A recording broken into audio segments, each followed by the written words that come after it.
જય સ્વામિનારાયણ. આજે આપણે જે આ 19મું વચનામૃત પઠન કર્યું એ સમજવું પણ કઠણ છે, એનાથી વધારે કઠણ સમજાવવું છે, એનાથી વધારે કઠણ આચરણ કરવું છે. અતિશય કઠણ વચનામૃત છે. શ્રીજી મહારાજનું જે હાર્દ છે એ આ વચનામૃતમાં પ્રગટ થયું છે. પોતાનું જે એક અવતાર કાર્ય છે, એકાંતિક માર્ગની પ્રસ્થાપનાનું, એ આમાં મહારાજે રજૂ કર્યું છે. અનેક સંપ્રદાયો છે, મોક્ષની રીતે અનેક રીતે પ્રયાસ કરનારા ભક્તો અને મુમુક્ષુઓ છે, ઉપદેશ કરનારા ગુરુઓ છે, અનેક પ્રકારના શાસ્ત્ર છે, પરંતુ એક આત્યંતિક જે વાત છે એ શ્રીજી મહારાજ અહીંયા રજૂ કરે છે. અને આપણા જે અનેક પ્રકારના ભેદભરમ છે એને પણ તોડે. કેટલી સુંદર રજૂઆત.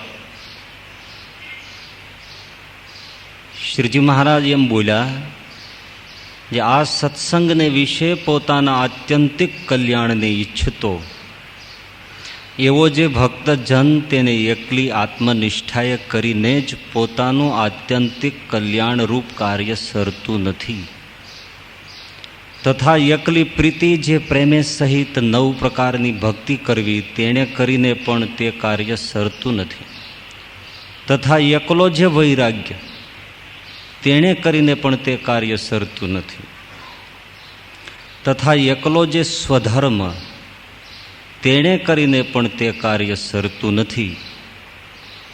તે માટે એ આત્મનિષ્ઠા આદિ જે 4 ગુણ તે સિદ્ધ કરવા. શા માટે? તો એ 4 ગુણને એકબીજાની અપેક્ષા છે. પહેલાં તો એ સમજીએ કે આત્યંતિક કલ્યાણ એટલે શું. કલ્યાણ કલ્યાણ તો સૌ કહે છે, પણ આત્યંતિક એટલે શું? આત્યંતિક કલ્યાણ એટલે શું? શ્રીજી મહારાજ કાર્યાણીના 7મા વચનામૃતમાં એ વાત રજૂ કરે છે. આત્યંતિક કલ્યાણ કોને કહીએ? નહીતર તો લોકમાં તમે સાંભળો છો કે ભાઈ ચાલો દેવ મંદિરે જઈએ, ચાલો કથામાં બેસીએ. કેમ? કાયાનું કલ્યાણ થાય. ભાઈ કાયાનું કલ્યાણ એટલે કાયાનું સુખ. એ તો શીરો પૂરીને ભજીયા ખાઓ એટલે કાયાનું કલ્યાણ પૂરું. રોટલી દાળ ભાત શાક ખાઓ, કાયાનું કલ્યાણ પૂરું થઈ ગયું. તો સવારના પહોરમાં તમારે ઘેર ભૂદેવ ચપટી લોટ માગવા આવે અને આપો એટલે બ્રાહ્મણ ખુશ થઈ જાય. શુભમ અસ્તુ, કલ્યાણમ અસ્તુ. એ બધું લૌકિક સુખના આશીર્વાદ છે. એ બધા કલ્યાણ જ કહેવાય માનો તો. પણ આત્યંતિક કલ્યાણ એ વિશે પણ અનેક મતાંતરો હોય. એટલા માટે શ્રીજી મહારાજ એ કાર્યાણીના 7મા વચનામૃતમાં સુંદર રીતે બતાવે છે કે બ્રહ્માંડનો જ્યારે પ્રલય થાય છે ત્યારે પ્રકૃતિનું કાર્ય જે 24 તત્વ એ પ્રકૃતિને વિશે લીન થઈ જાય છે. અને પ્રકૃતિ પુરુષ છે એ પણ અક્ષરના તેજને વિશે લીન થઈ જાય છે. અને પછી એકલું જે સચ્ચિદાનંદ ચિદઘન તેજ તે બાકી રહે છે.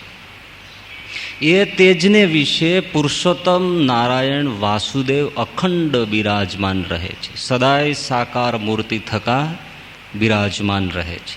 બ્રહ્માંડોની ઉત્પત્તિ સ્થિતિને પ્રલય એ થયા કરે છે, પરંતુ પુરુષોત્તમ નારાયણ તો નિર્વિકાર ભાવે અખંડ સદા સાકાર મૂર્તિ થકા એ જે અક્ષર બ્રહ્મ તેજ છે એને વિશે સદૈવ સાકાર મૂર્તિ થકા બિરાજમાન રહે છે. એ પુરુષોત્તમ નારાયણને વિશે જે અનન્ય નિષ્ઠા, એનું નામ આત્યંતિક કલ્યાણ. અને દેહને અંતે એ જે પરમધામ છે, એમાં જે પુરુષોત્તમ બિરાજમાન છે, એ પુરુષોત્તમની સેવામાં સેવક ભાવે ઉપસ્થિત થઈ જવું, એનું નામ આત્યંતિક કલ્યાણ. અંતિમમાં અંતિમ કલ્યાણ. હવે આનાથી પછી કોઈ બીજી પ્રાપ્તિ જ નથી, એને આત્યંતિક કલ્યાણ કહેવાય. અંતનો પણ અંત, પછી બીજું આગળ કંઈ નહીં. એ જે પુરુષોત્તમ છે એની સેવામાં સેવા મુક્તિશ્ચ ગમ્યતા યદ ગત્વા ન નિવર્તન્તે તદ્ધામ પરમ મમ.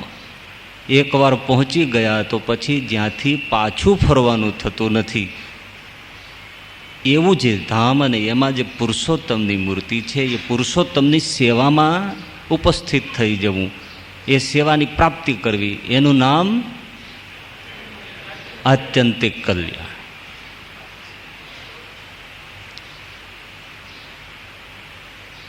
પુરુષોત્તમની સેવામાં ઉપસ્થિત થવું. હવે એ જે પુરુષોત્તમ નારાયણ છે એની સેવામાં ઉપસ્થિત થવું એ કેવળ પુરુષોત્તમની સાકાર ભાવે ઉપાસના કરવાથી જ પહોંચી શકાય. નિરાકાર ભાવે ઉપાસના કરનારા એ પુરુષોત્તમની સેવાને ક્યારેય પ્રાપ્ત કરી શકતા નથી. એક તો એ પુરુષોત્તમની જ ઉપાસના કરવી પડે અને સાકાર ભાવે ઉપાસના કરવી પડે, તો જ એ પુરુષોત્તમની સેવામાં પમાય. બીજું, ગમે તેવા દેવી દેવતાઓની ઉપાસના કરે તો એનાથી એ પરમ પ્રાપ્તિને ક્યારેય પહોંચી શકાતું નથી. એના માટે પુરુષોત્તમની જ ઉપાસના અને સાકાર ભાવે ઉપાસના. દેવી દેવતાઓની ઉપાસના કરનારાઓને ક્યારેય એ સુખની ઝાંખી પણ થતી નથી. એ લોયાના 11માં પણ મહારાજે બતાવ્યું છે. તો એવું જે ધામ કેટલું દૂર છે, અષ્ટધા પ્રકૃતિથી પાર, માયાના તમથી બહાર, અક્ષર તેજમાં એ પરમધામ, એ પરમ પ્રભુ કેટલું દૂર. લાખમણ લોઢાનો ગોળો અક્ષરધામમાંથી, એક સ્થૂળ દ્રષ્ટાંત, લાખમણ લોઢાનો ગોળો એ અક્ષરધામમાંથી એમનેમ છૂટો મૂકી દે અને વાયુને લેરખે ખાલી ઘસાતો ઘસાતો ઘસાતો આ ધરતી ઉપર આવે તો ધૂળ ભેળો ધૂળ રજ થઈ જાય. કોઈ બીજા સાધનથી નહીં ઘસવાનો, અડતરા, કાનસ, ગ્લાસ પેપર એનાથી નહીં ઘસવાનો, કેવળ પવનથી જ ઘસાતો ઘસાતો એ અક્ષરધામમાંથી અહીંયા પહોંચે ત્યાં ધૂળ ભેળો ધૂળ થઈ જાય. એટલું અક્ષરધામ પરમધામ દૂર છે. આ એક બાહ્ય દ્રષ્ટિ છે, મતલબ કે એક સાધનાની દ્રષ્ટિ છે. મતલબ કે આપણે આટલા ભગવાનથી દૂર થઈ ગયા છીએ. ભગવાન તો આપણે અંદર જ છે, આત્મામાં પરમાત્મા બેઠો છે. પણ કહેવાનું એ છે કે આટલા આપણે પરમાત્માથી દૂર છે, આટલું આપણે છેટું પાડી દીધું છે. હવે એ સામીપ્ય કેળવવું છે એ કંઈ નાની માસિકબાઈના ઘર હોઈ શકે નહીં. આટલું ભગવાનનું ધામ દૂર અને એટલું સામીપ્ય હવે કેળવવાનું. અને જ્યારે સામીપ્ય કેળવાય ત્યારે આત્માની દ્રષ્ટિએ ત્યાં જ પરમધામ, ત્યાં જ પ્રભુ, ત્યાં જ પુરુષોત્તમ, એ સામીપ્ય કેળવવાનું છે. તો એ અક્ષરધામમાં જવું છે. પણ બહુ સરસ માવદાનજીભાઈ કવિરાજે એક કીર્તન રચ્યું છે, અક્ષરધામે કેમ જાશો જિજ્ઞાસુ, અક્ષર માયા અક્ષર જાતા રોકશે, ત્રિગુણી માયા તમને લૂંટશે. અક્ષરધામે કેમ જાશો જિજ્ઞાસુ, અક્ષરની વાટે સિદ્ધિયું આવશે, અક્ષર જાતા તો સિદ્ધિઓ રોકશે. જાવું તો બધાયને જ, સિદ્ધિઓ આડી આવશે ત્યારે અહીંયા જરાક થોડું સુખ દેખાય છે તો આંખના ડોળા સ્થિર રહેતા નથી. તો ત્યાં શું થશે? ત્રિગુણી માયા છે એ આડી આવશે. નિર્ગુણદાસ સ્વામી એમની વાતોમાં કીધું છે કે માયા તો છે કે અક્ષરધામના દ્વાર સુધી હિંડોળો બાંધીને બેઠી છે. જેવો ભક્ત આવે છે ત્યારે એની છાતીમાં લાત મારે છે ને એમાં જે છટકી જાય એ ભગવાનના ધામમાં જાય છે. કહેવાનું અતિ કઠણ છે આત્યંતિક કલ્યાણને પ્રાપ્ત કરવું. તો હવે એ જે આત્યંતિક કલ્યાણ છે એને પામવું છે તો મહારાજે એ બતાવ્યું કે કેવળ આત્મનિષ્ઠાથી પણ આ કામ નહીં થાય, કેવળ પ્રીતિ જે નવધા ભક્તિ એનાથી પણ આ કાર્ય નહીં થાય, કેવળ વૈરાગ્ય કરીને પણ આ કાર્ય નહીં થાય, કેવળ સ્વધર્મના પાલનથી પણ આત્યંતિક કલ્યાણની પ્રાપ્તિ નહીં થાય. ભલે તમે આમ હા પાડો બધાય, પણ આ સમજવું એ કાંઈ સહેલી વાત નથી. એક એકનો જે આમ મિલાવટ અને જે આંટી ઘૂંટી છે ભયંકર છે. એટલે આપણે કીધું છે સમજવું બહુ કઠણ છે, એનાથી સમજાવવું બહુ કઠણ છે, અને એનાથી તો પછી આચરણમાં મૂકવું એ અતિશય કઠણ છે. પરસ્યો વાળી દે એવી આ બાબત છે. દેશી ભાષામાં કે ને હોથા કાઢી નાખે, આ હોથા કાઢી નાખે એવી વાત છે તળપદીમાં.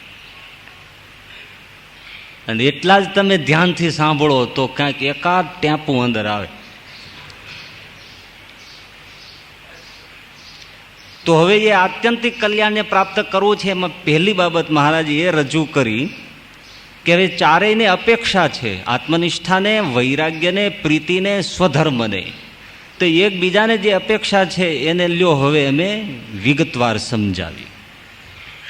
તો પહેલી બાબત કે આત્મનિષ્ઠા તો હોય, પણ જો શ્રી હરિને વિશે પ્રીતિ ન હોય તો એ પ્રીતિએ કરીને થઈ જે શ્રી હરિની પ્રસન્નતા તેણે કરીને જ પામવા યોગ્ય એવું મોટું ઐશ્વર્ય, જે માયાના ગુણે કરીને પરાભવ ન પમાય એવું મોટું સામર્થ્ય, તેને એ ભક્ત નથી પામતો.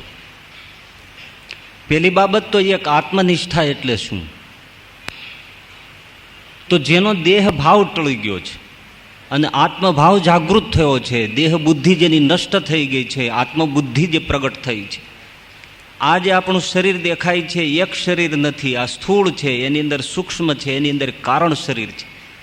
ત્રણ શરીરે યુક્ત આપણે છીએ. એનાથી પર જે એક અણુસરખો આત્મા છે, ત્રણ અવસ્થાથી પર છે, ત્રણ દેહથી પર છે, અણુસરખો સૂક્ષ્મ છે, અને પ્રકાશિત કેવો છે? સૂર્ય જેવો પ્રકાશિત છે. એવો પ્રકાશપુંજ એવું આપણું સ્વરૂપ છે. એ સ્વરૂપમાં જેને સ્થિતિ થઈ છે, દેહમાં જરાય જેને નિષ્ઠા નથી રહી, એને આત્મનિષ્ઠ કહેવામાં આવે છે. તમને બધાને તો જાણે છે જ. તો એવા જે આત્મતત્વમાં જેને નિષ્ઠા થઈ છે, સ્થિતિ થઈ છે, એ આત્મનિષ્ઠ પુરુષ છે. દેહભાવ જેનો ટળી ગયો છે, બ્રહ્મભાવ જેનો પ્રગટ્યો છે, ઇન્દ્રિયો અંતઃકરણથી જે પર થઈ ગયો છે. જો આત્યંતિક કલ્યાણની પ્રાપ્તિની સીડીઓ મુકાય છે. તો એવો જે આત્મનિષ્ઠ છે, છતાંય એવી આત્મનિષ્ઠા બિલકુલ દેહથી નોખો પડી ગયો છે, છતાં પણ એ પરમધામમાં પુરુષોત્તમની સેવામાં અક્ષરપદમાં જઈ શકતો નથી. લિમિટેશન છે. તકલીફ શું થાય છે કે આત્મનિષ્ઠ છે પણ ભગવાનમાં પ્રીતિ નથી, એટલે કંઈક ગરબડ થઈ જાય છે. અને ગરબડ એટલે મોટી ગરબડ થાય છે. એ શ્રીજી મહારાજે ગરડા મધ્યના 65મા વચનામૃતમાં સમજાવ્યું છે કે જેવી રીતે બહુ પ્રકારના ભોજન બનાવ્યા હોય ને બહુ પ્રકારના વ્યંજન કર્યા હોય, પણ એમાં એક લવણ ન હોય, એટલે કે મીઠું ન નાખ્યું હોય, એટલે કે નમક ન નાખ્યું હોય, સોલ્ટ ન નાખ્યું હોય, તો એ તમામ જે વ્યંજનો ભોજનો એ બધા નકારા થઈ જાય છે, એટલે કે નકામા થઈ જાય છે, સ્વાદ વગરના થઈ જાય છે, રસ વગરના થઈ જાય છે, અને એને કોઈ ખાવા માટે તૈયાર થતું નથી, થૂંકી નાખે છે. તો ઘણા કિંમતી ભોજનો. એમ આત્મનિષ્ઠા કંઈ સામાન્ય નથી, પણ મીઠું બેઠું રહી ગયું છે. ભગવત તત્વની જે ઉપાસના અને પ્રીતિ હોવી જોઈએ એ રૂપી લવણ નથી, એટલે આટલી ઊંચી આત્મનિષ્ઠાની સ્થિતિ હોવા છતાં એ નકારી થઈ જાય છે. અસ્વસ્થામાં આત્મનિષ્ઠ હતો, બ્રહ્મજ્ઞાની હતો, પરંતુ શ્રી કૃષ્ણ ભગવાનમાં પ્રીતિ નહોતી. એમાં પ્રીતિ નહોતી એટલે પાંડવોમાં પણ પ્રીતિ એમના ભક્તમાં નહોતી. તો એ અસ્વસ્થામાની જે દુર્ગતિ થઈ છે એની સાક્ષી છે. અધ્યાપી પર્યંત અસ્વસ્થામાં એ દશા ભોગવે છે. નહીતર આત્મનિષ્ઠ હતો, પણ ભગવત પ્રીતિ નહોતી તો એની આત્મનિષ્ઠા કોઈ કામમાં ન આવી. એટલા માટે એવું જાણીને જ સુખદેવજી મહારાજ બ્રહ્મરૂપ થયા હતા તો પણ શ્રીમદ ભાગવતને ભણ્યા, કારણ કે આ કેવળ આત્મનિષ્ઠા તો નકારી છે. એટલે સુખદેવજી મહારાજ શ્રીમદ ભાગવતને ભણ્યા, બ્રહ્મરૂપ હતા તો પણ શ્રીમદ ભાગવતને ભણ્યા, અને અખંડ શ્રી કૃષ્ણ ભગવાનની અનન્ય ભાવે ભક્તિ કરતા રહે છે. વિશેષ મહારાજે સમજાયું ગરડા મધ્યના 18માં કે સુખજી, નારદ, સનકાદિક આ બધા જ ભક્તો છે, પણ બ્રહ્મરૂપ છે, છતાં પણ અખંડ ભગવાન નામ સ્મરણ રટન કીર્તન કરતા જ રહે છે. બ્રહ્મરૂપ નથી, બ્રહ્મરૂપ છે, છતાં પણ પુરુષોત્તમનું નામ રટન સ્મરણ કરતા રહે છે. અરે એની ક્યાં વાત છે? શ્વેત દ્વીપમાં નિરન્મુક્ત વસે છે અને બ્રહ્મરૂપ છે. એટલું નહીં, કાળના પણ કાળ છે, છતાં પણ અખંડ પુરુષોત્તમનું નામ સ્મરણ અને રટન અર્ચન પૂજન વંદન કરતા રહે છે. બદ્રિકાશ્રમને વિશે ઉદ્ધવ અને તનુ આદિક ઋષિઓ છે, એ પણ અખંડ તપ અને ભગવાનની અખંડ ભક્તિ કરતા રહે છે. ભક્તિ વગર તો આત્મનિષ્ઠા નકામી છે. ગતિમાં ફરક પડી જાય. જે ગતિ સુખ સનકાદિક, નારદ સનકાદિકને પ્રાપ્ત થાય એ કેવળ આત્મનિષ્ઠ પુરુષોને મળતી નથી. એ સુખ સનકાદિકનો જે રસ છે, એ પરમાનંદ છે, એ કેવળ આત્મનિષ્ઠાવાળાઓને નથી મળ્યો.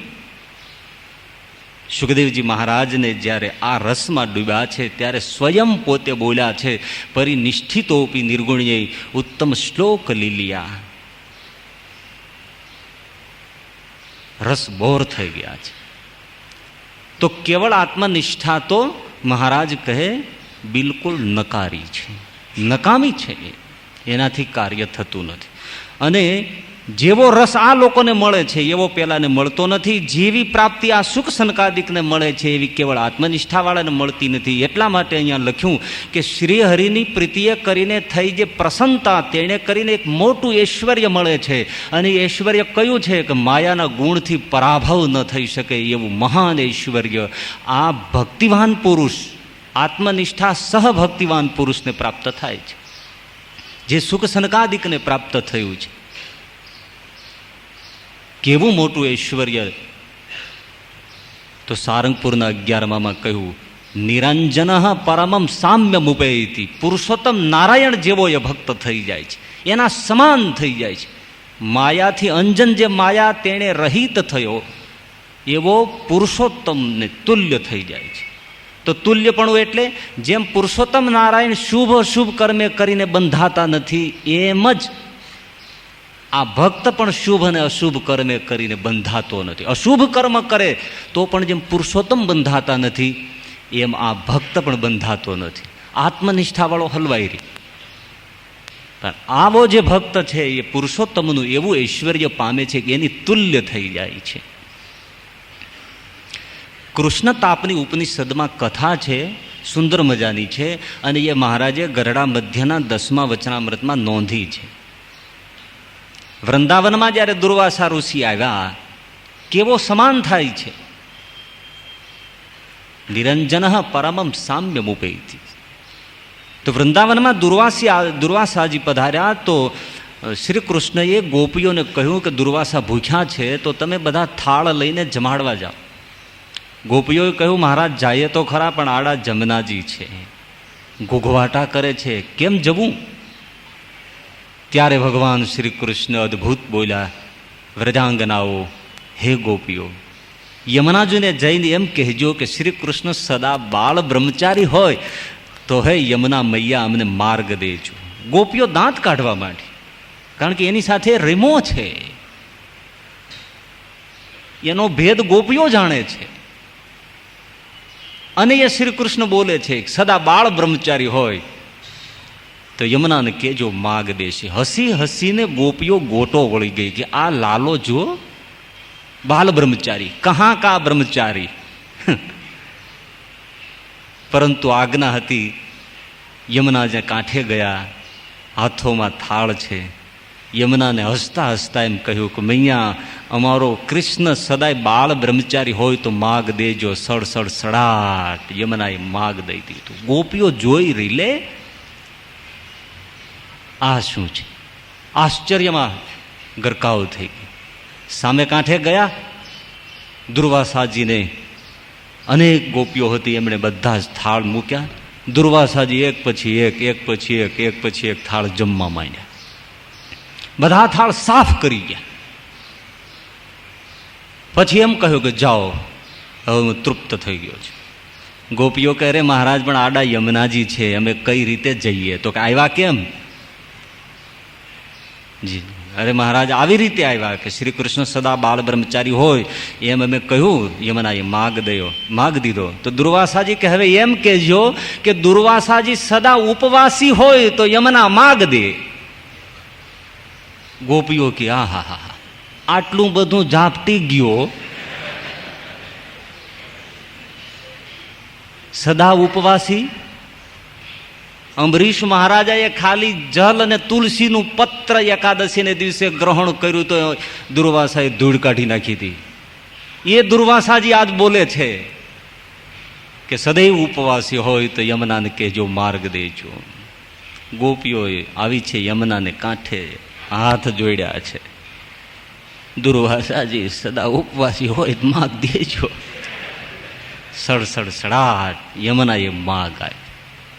જો એ ભગવાન નિર્લેપ છે, એવો જ દુર્વાસાજી નિર્લેપ છે. શુભ અશુભ કર્મે કરીને ભક્ત બંધાતો નથી. જેવો પુરુષોત્તમ એવો એ ભક્ત થઈ જાય છે, એવો સામર્થ્યવાન. અને જેમ લક્ષ્મીજી ભગવાનના અંગમાં ક્યારેક અતિશય સ્નેહ કરીને લીન થઈ જાય છે અને ક્યારેક તો જુદા રહ્યા થકા પુરુષોત્તમની સેવામાં રહે છે, એવી રીતે ભક્ત પણ ક્યારેક તો ભગવાનના ધામમાં અતિશય સ્નેહ કરીને લીન થઈ જાય છે અને ક્યારેક તો એ મૂર્તિથી જુદો રહ્યો થકો એ પુરુષોત્તમની યથેષ્ટ સેવા કરે છે. એવી મહાન સામર્થ્યને પ્રાપ્ત કરે છે. અરે એનાથી વિશેષ એ પણ પ્રથમના 27માં મહારાજે બતાવ્યું કે કેવો સમર્થ થાય. તો કે એના નેત્રમાં જોનારા ભગવાન છે તો સમગ્ર બ્રહ્માંડમાં જેટલા જીવ પ્રાણી માત્ર છે એના નેત્રને પ્રકાશ કરવાને સમર્થ થાય. નિરંજન પરમમ સામ્યમ ઉપેતિ. આત્મનિષ્ઠાવાળાનું આ કામ નથી, કેવળ આત્મનિષ્ઠાવાળાનું. આ જે બધું મળે છે કોને પ્રતાપે? બોલો થોડું, કોને પ્રતાપે? પુરુષોત્તમને પ્રતાપે આ પ્રાપ્ત થાય છે. એના પગમાં ચાલનારા ભગવાન છે તો બ્રહ્માંડમાં જેટલા જીવ પ્રાણી માત્ર છે એના પગમાં ચાલવાની શક્તિને પોષણ કરવાને સમર્થ થાય છે. અરે એની એક એક ઇન્દ્રિયોમાં પુરુષોત્તમ છે એટલે સમગ્ર બ્રહ્માંડના જીવ પ્રાણી માત્રની તમામ ઇન્દ્રિયોને પ્રકાશ કરવાને માટે એકલો સમર્થ થાય છે. અને ગોપાલાનંદ સ્વામી એમ કહ્યું કે તમે મહારાજ, તમને રીંસ ચડી જાય, નાકનું ટીચકું લાલ થઈ જાય અને તમે એમ કહો કે મારે આ બ્રહ્માંડનું કાર્ય નથી કરવું, તો આ ગોપાલાનંદ તમારે પ્રતાપે સમગ્ર બ્રહ્માંડનું સંચાલન કરે. એ પુરુષોત્તમનો પ્રતાપ છે. આવો સમર્થ થાય છે. પુરુષોત્તમ રૂપ કાર્યાણીના પહેલા વચનામૃતમાં કે એનું દેહ, ઇન્દ્રિયો, અંતઃકરણ એ બધું જ પુરુષોત્તમ રૂપ થઈ જાય, તદાકાર થઈ જાય છે. પણ કેવળ જે આત્મનિષ્ઠ છે એના દેહ, ઇન્દ્રિયો, અંતઃકરણ એ પુરુષોત્તમને આકારે થતા નથી, એને તદાકાર થતા નથી. એ શું થાય છે? બ્રહ્મ સત્તાને પામે છે અને અંતે, દેહને અંતે બ્રહ્મ સુષુપ્તિમાં લીન થઈ જાય છે. પછી એમાંથી ક્યારેય નીકળતો જ નથી. અને પુરુષોત્તમ થકી કોઈ ઐશ્વર્યને પણ કેવળ આત્મનિષ્ઠ પામતો નથી. જ્યારે આ જે પુરુષોત્તમનો ઉપાસક છે એ અમદાવાદના બીજા વચનામૃત પ્રમાણે મહારાજ કહીએ તો સ્વતંત્ર થકો, જેમ પુરુષોત્તમ નારાયણ સ્વતંત્ર થકા ગમે ત્યાં દેહ ધારણ કરવા સમર્થ છે, એમ તે ભક્ત પણ કાળ, કર્મ, માયાને આધીન થકો નહીં, પુરુષોત્તમની જેમ સ્વતંત્ર થકો દેહ ધારણ કરે. એવો સમર્થ થાય છે. એવું જે મોટું ઐશ્વર્ય એ કેવળ પુરુષોત્તમની સાથે પ્રીત જોડ્યાથી થાય છે. આ મોટી સામર્થ્ય એ પેલાને મળતી નથી. જે આને મળે છે આ પ્રીતવાળાને મળે છે. પુરુષોત્તમની સાથે જે પ્રેમથી જોડાયો છે અને પેલું બિલકુલ આત્મનિષ્ઠ છે એ શુષ્ક રહી જાય છે. એટલા માટે મહારાજે લોયાના 7મામાં કહ્યું કે બ્રહ્મરૂપ થયો અને પરબ્રહ્મની ઉપાસના જો ન કરે તો એ આત્યંતિક કલ્યાણને પામ્યો ન કહેવાય, અધૂરું છે. આત્યંતિક કલ્યાણ તો બ્રહ્મરૂપ થઈને પરબ્રહ્મની ઉપાસના કરે તો જ એ આત્યંતિક કલ્યાણને પામ્યો કહેવાય. બીજો પણ એક ફર્ક છે એ નોંધવા જેવો છે. પ્રથમના 61માં વચનામૃતમાં મહારાજ કહે આત્મનિષ્ઠા અંતે કેટલી સહાય કરે. મૃત્યુ છે, મૃત્યુ સમય છે, દેહ જ્યારે છૂટે છે એ મૃત્યુ સમય તો મહાસમુદ્ર જેવો છે. એમાં તો ગમે તેવો તરવૈયો હોય તો ઊભો રહી વહાણનું કામ પડે. એમ આત્મનિષ્ઠા અંત સમયે કંઈ કામમાં આવતી નથી. ત્યારે તો પુરુષોત્તમની ઉપાસના રૂપી વહાણનું કામ આવે, બાકી આત્મનિષ્ઠા ગમે તેવી હોય તો ઊભો થઈ રહે છે. મૃત્યુ વખતે જ આ પોઝિશન બગડી જાય છે. પુરુષોત્તમની ઉપાસના હોય તો શું થાય? તો સારંગપુરનું 14મું અને પ્રથમનું 14મું મહારાજ કે ત્યારે એને ભગવાન અને ભગવાનના સંત પ્રગટ આવે છે અને એને સહાય કરે છે, જે પેલા આત્મનિષ્ઠાવાળાને નથી. એટલે અંતે પણ બાજીમાં બહુ મોટી ગરબડ થાય છે. અંતકાળે તો કેવળ જે આત્મનિષ્ઠાની સિદ્ધિ જેણે કરી અને પુરુષોત્તમની પ્રીતમાં ન જોડાયા તો એને અંતકાળથી માંડીને પ્રાપ્તિ સુધીનો ફરક પડી જાય છે. એટલા માટે કેવળ આત્મનિષ્ઠાથી આત્યંતિક રૂપી કલ્યાણ પ્રાપ્ત થતું નથી. પછી તુરત બીજી મહારાજે વાત કરી. અને જો પ્રીતિ હોય પણ જો આત્મનિષ્ઠા ન હોય તો દેહાભિમાનને યોગ્ય કરીને પ્રીતિની સિદ્ધિ થતી નથી. હવે એક પ્રીત જોડી પણ આત્મનિષ્ઠા છોડી દીધી, જેની હમણાં વગોવણી કરીને હવે એ આત્મનિષ્ઠાને છોડી દીધી અને કેવળ ભગવાનમાં પ્રીત છે તો એ પ્રીતિની જ સિદ્ધિ નહીં થાય. આત્મનિષ્ઠા છોડ્યા જેવી નથી, પણ એકલી રાખે તો, સજોડે હોય તો ભાઈ સોનામાં સુગંધ, પરંતુ એકલી આત્મનિષ્ઠા નહીં. તો પ્રીત જોડી ભગવાનમાં પ્રીત રાખી પણ આત્મનિષ્ઠા નથી તો દેહાભિમાનને યોગે કરીને પ્રીતિની સિદ્ધિ નહીં થાય. ભલે પ્રેમ છે, નવધા ભક્તિને કરે છે, શ્રવણમ કીર્તનમ વિષ્ણુ સ્મરણમ અર્ચનમ વંદનમ દાસ્યમ સખ્યમ આત્મનિવેદનમ, 9 પ્રકારે ભગવાનની ઉપાસના કરે, ભક્તિ કરે છે. કથા વાર્તા કીર્તન દેવ પૂજા અર્ચન માળા પૂજા બધું કરે છે. એ પ્રીત છે, પ્રેમથી જોડાયો છે, પણ આત્મનિષ્ઠા નથી તો એની જે પ્રીતની સુરતા લાગી છે એ ગમે ત્યારે ખરી પડવાની છે, ગમે ત્યારે એ ભંગ થવાનો છે, ગમે ત્યારે છિન્ન ભિન્ન થઈ જવાની છે. કારણ કે એને દેહાભિમાન છે, દેહની સાથે ચોંટ્યો છે, દેહથી નોખો થયો નથી, એટલે એનો દેહાભ્યાસ છે એ એની પ્રીતિને તોડી નાખશે. પ્રીતિને ટકવા માટે આત્મનિષ્ઠા રૂપી એક પાત્ર જોઈએ ને જોઈએ જ, એટલે પ્રીતિની સિદ્ધિ નહીં થાય. લોયાના 6માં મહારાજે કહ્યું દેહાભિમાનમાં સર્વ દોષ રહ્યા છે. હવે આ દેહાભિમાની છે, પ્રીત તો છે, નવધા ભક્તિને પ્રેમ સહિત કરે છે, દોડીને દેવ દર્શન અર્ચન પૂજા બધું કરે છે. પ્રીત ઘણી દેખાય છે, ફૂલ પહેરવા બેસી જાય, દર્શનમાં પહોંચી જાય, કથામાં પહોંચી જાય, માળા ધૂન, પરંતુ આત્મનિષ્ઠા નથી, દેહાભિમાન છે, તો એને સર્વ દોષ દેહાભિમાનમાં રહ્યા છે. લોયાનું 6. એ બધા દોષ કામ ક્રોધ લોભ મોહ મદ મત્સર જેટલા સમજો એટલા બધા દેહભાવમાં જ બધા દોષ પડ્યા છે. આત્મભાવમાં એક પણ દોષ નથી. તો આત્મભાવ આને સિદ્ધ થયો નથી, દેહાભિમાન સાથે જોડાયેલો છે, તો દેહાભિમાનમાં બધો જ કીચડ પડ્યો છે. કામ ક્રોધ લોભ મોહ મદ મત્સર બધા છે, એ બધા દોષ આને સરખો રહેવા દેવાના છે? એની પ્રીતિને રહેવા દેવાના છે? એની પ્રીતની સુરતા છે, નવદા ભક્તિને છે, એને સરખી એક અખંડિત રહેવા દેવાના છે? એટલે પ્રથમના 61માં મહારાજે કહ્યું કે આત્મનિષ્ઠા વિના બીજા ગમે તેટલા ઉપાય કરે, ગમે તેટલા, પણ કામ, ક્રોધ, લોભ, મોહ, મદ એનો જ્યારે યોગ થાય ત્યારે ધીરજ રહે નહીં. આત્મનિષ્ઠા હોય તો જ ધીરજ રહે અને કામ, ક્રોધ, લોભમાંથી એ મુક્ત થઈ શકે, નહીતર મુક્ત નહીં થઈ શકે. દેહ ભાવ હશે તો મુક્ત થઈ જ નહીં શકે, કારણ કે ત્યાં લોચો છે. પરંતુ આત્મભાવ હોય તો જ કામ, ક્રોધાદિક દોષથી મુક્ત થઈ શકે. અંત્યના 21માં બતાવ્યું કે આત્મસત્તા રૂપે જે આ સત્સંગમાં નહીં રહેતો હોય તો એને જરૂર કામ, ક્રોધ, લોભ પીડશે અને અંતે એનું રૂપ ઉઘાડું થયા વગર તો રહેશે જ નહીં. દેહાભિમાનમાં દોષ છે, આ બધા દોષ પડ્યા છે. અને બિલકુલ સિમ્પલ ભાષામાં, સાદી ભાષામાં ગુણાતીતાનંદ સ્વામી એ બતાવ્યું કે જે પોતાને પુરુષ માનશે, આત્મા નહીં માને, અક્ષર નહીં માને, બ્રહ્મ નહીં માને, પુરુષ માનશે તો એને સ્ત્રી જોશે જ. એ ભાવ પડ્યો છે, પુરુષ ગ્રંથિ પડી છે, તો એને સ્ત્રીની આકાંક્ષા જાગવાની જ. અને જે સ્ત્રી પોતાને સ્ત્રી માનશે તો એને પુરુષ જોશે.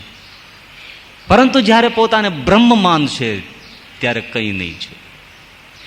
આત્માને તો કોઈ નથી વિષયોના સુખથી સુખ, કે નથી કોઈ વિષયોના દુઃખથી દુઃખ. એટલે જો દેહાભિમાન છે તો પ્રીતની સિદ્ધિ નહીં થાય. એને કામ, ક્રોધ, લોભ ઢસડી અને માયામાં લઈ જશે, એને તોડાવી નાખશે.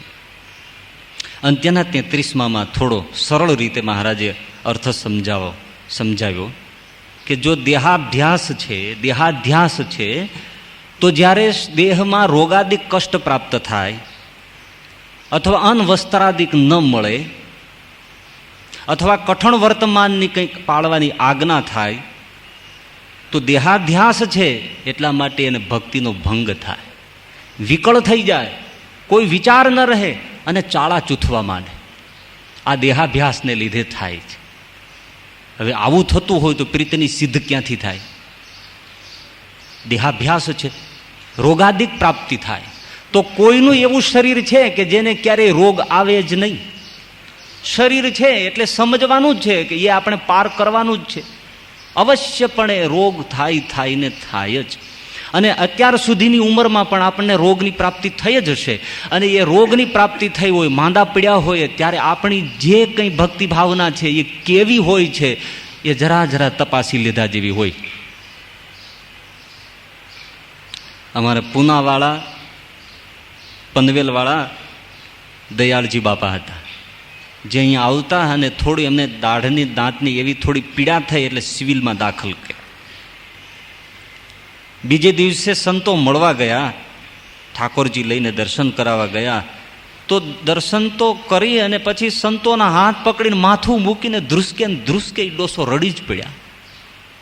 હશે દાદા, દૂર દેશ છે એટલે તમને એમ હશે કે અમારી કોઈ સેવા ચાકરીમાં ઉણપ છે. ના, એવું કંઈ નથી. અમારા છોકરા ન કરે એવી તમે સેવા કરો છો ને એવી છોકરાઓ સેવા કરે છે, આ ગુરુકુળના વિદ્યાર્થીઓ. તમે સંતો અમારા માટે આટલી તસ્તી લ્યો છો એની તો કોઈ વાત જ નથી. તો પછી રડો છો શું કામ? તો હું એટલા માટે રડું છું કે એક આટલો દાંતનો દુખાવો છે તોય મને ભગવાનમાં, મૂર્તિમાં વૃત્તિ રહેતી નથી. તો વધારે દુઃખ આવે ત્યારે હે મહારાજ અમારું શું થઈ જાય?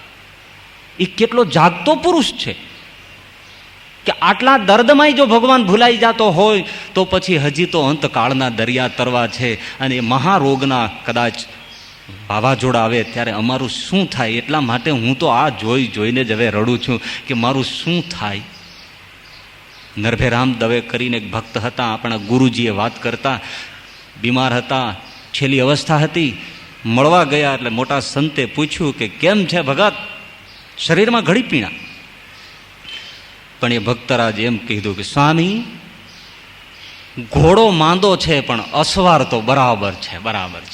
ઘોડો માંદો પડી ગયો છે પણ અસવાર છે એ તો બરાબર સાબુત છે. આ દેહ ભાવ ટાળ્યો છે. શરીરમાં ભલે ગમે તે હોય પણ વૃત્તિ જરાય ચૂંથાતી નથી, કારણ કે નોખું પાડ્યું છે. ઘોડો માંદો છે એટલે કે આ શરીર માંદું છે, પણ એને માથે જે સવારી કરીને બેઠો એ અહવાર તો બરાબરનો છે. એટલે મહારાજ કોઈ વાંધો નથી.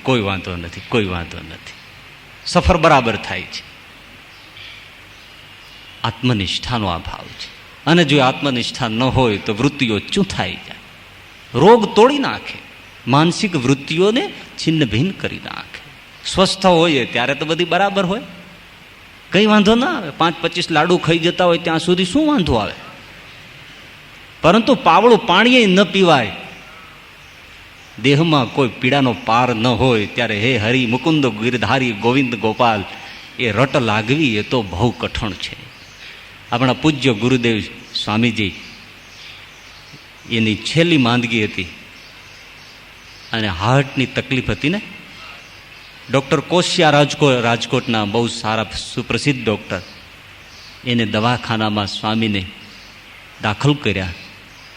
ડૉક્ટરોએ બધા હાર્ટના જે કોઈ મશીનો હોય લગાડી દીધા, પણ ડૉક્ટર કોશિયા 3 દિવસ સુધી અત્યંત આશ્ચર્યમાં બસ એક જ વસ્તુનું રટણ કરતો કે મને આવો અત્યાર સુધીમાં કોઈ પેશન્ટ મળ્યો નથી. આ ગ્રાફ બતાવે છે કે આમાં ભલો પીસાઈ મરે, ચિત્કાર પાડીને હોસ્પિટલને અધર કરી નાખે, અમને ડૉક્ટરને બેચેન કરી નાખે. તો આ સાધુ પુરુષ આ પીડાને કયા ભાવથી સહન કરે છે? આ ગ્રાફ અત્યંત દુઃખદ છે. પરંતુ સ્વામી એમ જ બેઠા હતા. આ કોઈ મીઠા મરચા નાખેલી વાત નથી ભાઈ. જે પુરુષ જેની છત્રછાયામાં અમે ઉછરા છીએ એમાં કંઈક હતું એટલું તો માનો, તોય તમારું રૂડું થશે. ગુણગાન અવગુણ ગાનારા હોય જરાક દિવેટ લઈ અને મહાપુરુષને વંદન કરજો. તમને ઘણા અવગુણ નાખનારા સમાજમાં પડ્યા છે, પણ તમે તમારું કલ્યાણ શું કામ બગાડો છો? આત્મનિષ્ઠ ભાવ,